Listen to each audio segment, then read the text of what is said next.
Indonesia akan dijadikan Singapura kedua. Pribumi minggir, Cina yang berkuasa. Ini sebuah sikap rasis yang tidak boleh dilakukan oleh seorang yang mengaku dirinya sebagai seorang ulama, sebagai tokoh, apalagi dia menjadi seorang ketua Dewan Dakwah Islamiyah di Jawa Timur, khususnya Malang.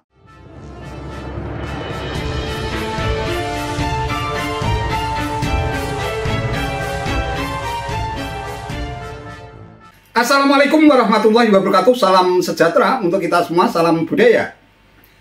Sahabat-sahabat tercinta sebangsa dan setanah air yang sangat saya hormati, bikin miris. Itulah setiap kali kita menyimak ceramah provokatif dan syarat dengan fitnah yang dilontarkan oleh Ketua Dewan Dakwah Islamiyah Indonesia atau DDII Malang, Jawa Timur, Ustadz Andri Kurniawan di depan para jamaahnya. Tidak hanya sekali, dua kali, Ustadz yang diduga kuat menjadi penganut paham Salafi Wahabi ini melontarkan tuduhan tanpa bukti, bahkan mengarah ke arah fitnah.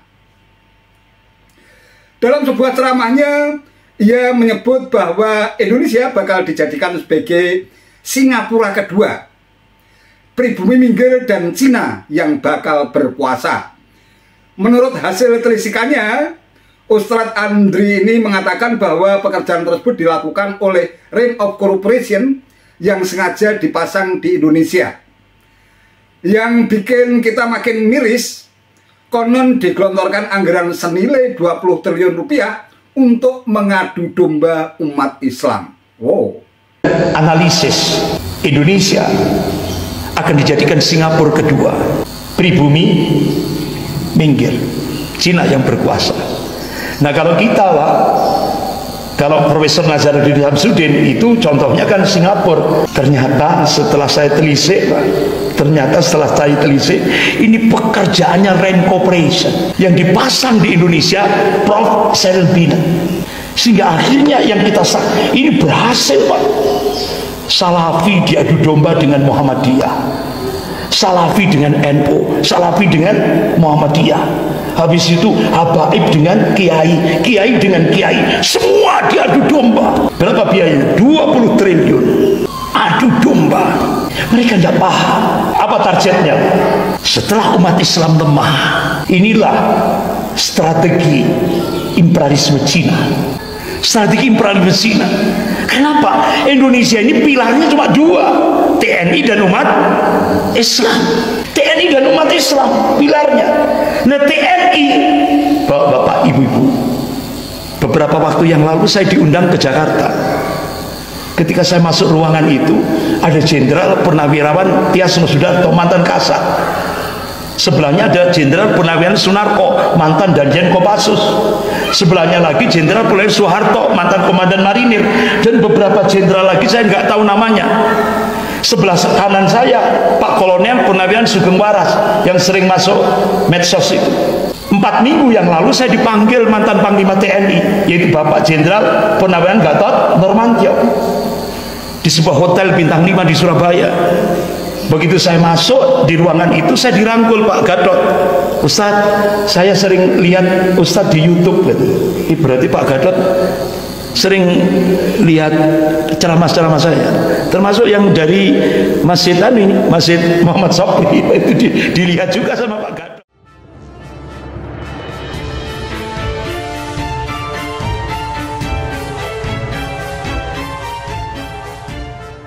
Sahabat-sahabat tercinta bangsa dan setanah air yang sangat saya hormati, seorang ustadz seperti Ustadz Andri Kurniawan seperti ini, saya pikir tidak layak untuk disejajarkan sebagai seorang ulama.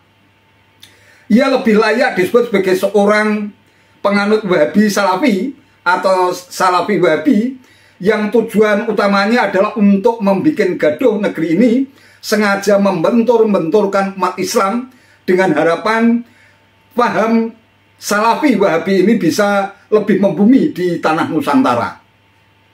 Apapun yang dilakukan oleh Ustadz Andri Kurniawan di atas mimbar ceramahnya sama sekali tidak bisa dikategorikan sebagai ajaran Islam yang sesungguhnya.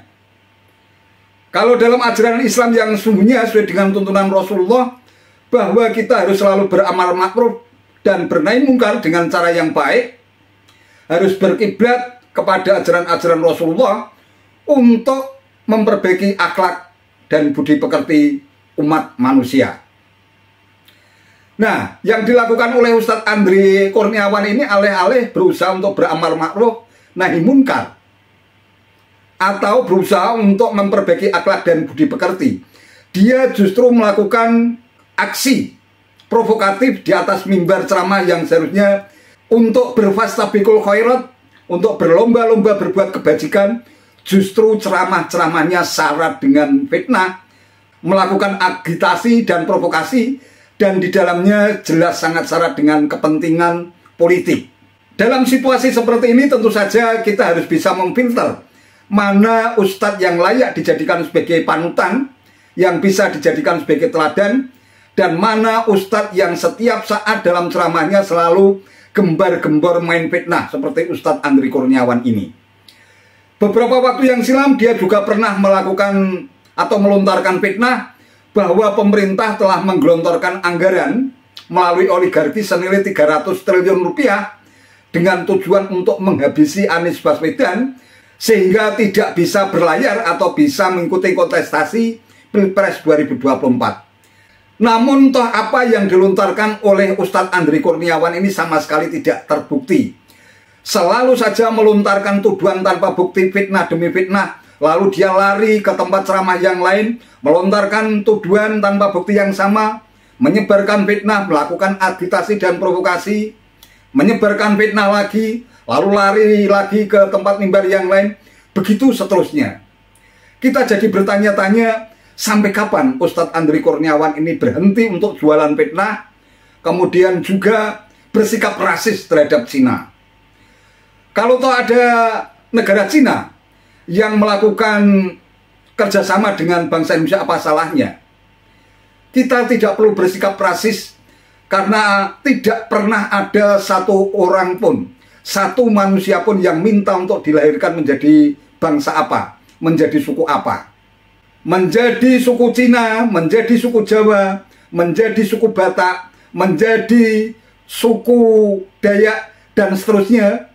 Itu merupakan bagian dari takdir Tuhan yang tidak pernah bisa diminta oleh makhluk macam apapun. Jadi kalau Ustadz Andri Kurniawan selalu bersikap rasis terhadap Cina, itu sama saja dia tidak percaya terhadap takdir Allah Subhanahu wa Ta'ala. Itulah sebabnya hanya karena faktor kepentingan politik yang sudah tertanam ke dalam mindsetnya, ia selalu prejudice, selalu membuat stigma negatif. Sebelum ada peristiwa dia sudah menduga, sudah berprasangka buruk, sudah bersuudzon bahwa Cina pasti berbuat jelek. Ini sebuah sikap rasis yang tidak boleh dilakukan oleh seorang yang mengaku dirinya sebagai seorang ulama, sebagai tokoh, apalagi dia menjadi seorang ketua Dewan Dakwah Islamiyah di Jawa Timur, khususnya Malang.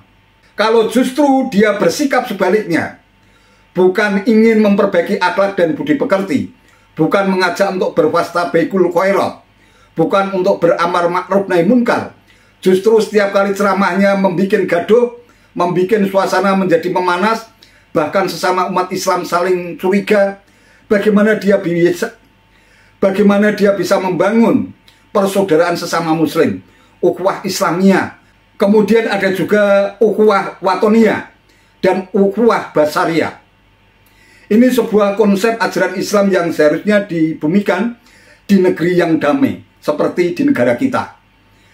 Kalau dalam ceramahnya dia selalu melakukan agitasi, provokasi, dan berupaya untuk mengadu domba, memecah belah sesama umat Islam, lantas peran dia sebagai seorang ketua Dewan Dakwah Islamiyah Indonesia itu di mana? Oleh karena itu sangat tepat apabila Ustadz Andri Kurniawan harus bisa membuktikan tuduhannya bahwa dia memang tidak menyebarkan fitnah. Ada 20 triliun yang digelontorkan untuk membuat Indonesia menjadi Singapura kedua. Ini juga tidak masuk akal. Kalau sekedar untuk menghabisi Anies saja disediakan uang senilai 300 triliun rupiah, mengapa hanya 20 triliun rupiah digunakan untuk membuat Indonesia ini menjadi Singapura kedua? Ini dari sisi logika saja juga sudah tidak masuk akal. apa yang dilakukan oleh Ustadz Andri Kurniawan ini benar-benar bertentangan dengan ajaran Islam itu sendiri. Jelas-jelas dan nyata bahwa di dalam ajaran Islam saja menyebarkan fitnah itu jauh lebih kejam daripada pembunuhan.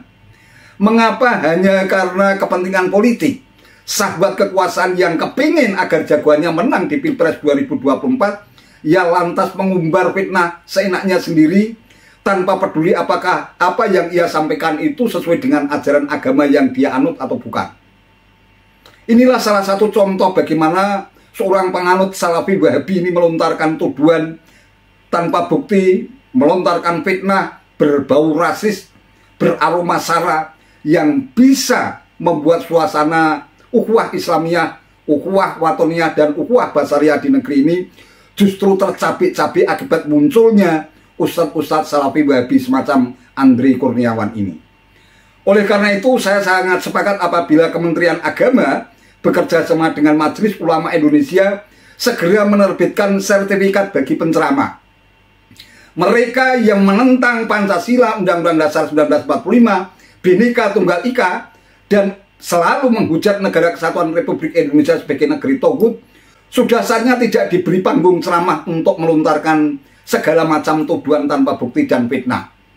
Hanya mereka, para ustadz, para ulama yang diberikan ruang dan waktu untuk memberikan keteduhan, memberikan kesejukan di tengah memanasnya situasi politik, agar tidak terjadi polarisasi dan terbelahnya sesama umat Islam hanya akibat perbedaan pilihan politik. Oleh karena itu penting sekali digarisbawahi, bagi saya secara pribadi, seorang Ustadz Andri Kurniawan seharusnya tidak boleh diberi panggung untuk melakukan ceramahnya yang terkesan sangat provokatif, agitatif, insinuatif, menjadi tukang kompor, bahkan menghalalkan fitnah demi memanjakan syahwat kekuasaan politiknya. Ini yang tidak boleh terjadi di negeri Indonesia yang damai. Oleh karena itu sekali lagi penting kiranya apabila Kementerian Agama bekerja sama dengan MUI untuk segera menerbitkan sertifikat bagi penceramah agar tidak lagi muncul ustadz-ustadz tukang provokator seperti Ustadz Andri Kurniawan ini. Wallahu a'lam bishawab. Itu saja yang bisa saya sampaikan. Terima kasih atas perhatiannya. Wallahul muwaffiq ila aqwamit thoriq. Wassalamualaikum warahmatullahi wabarakatuh.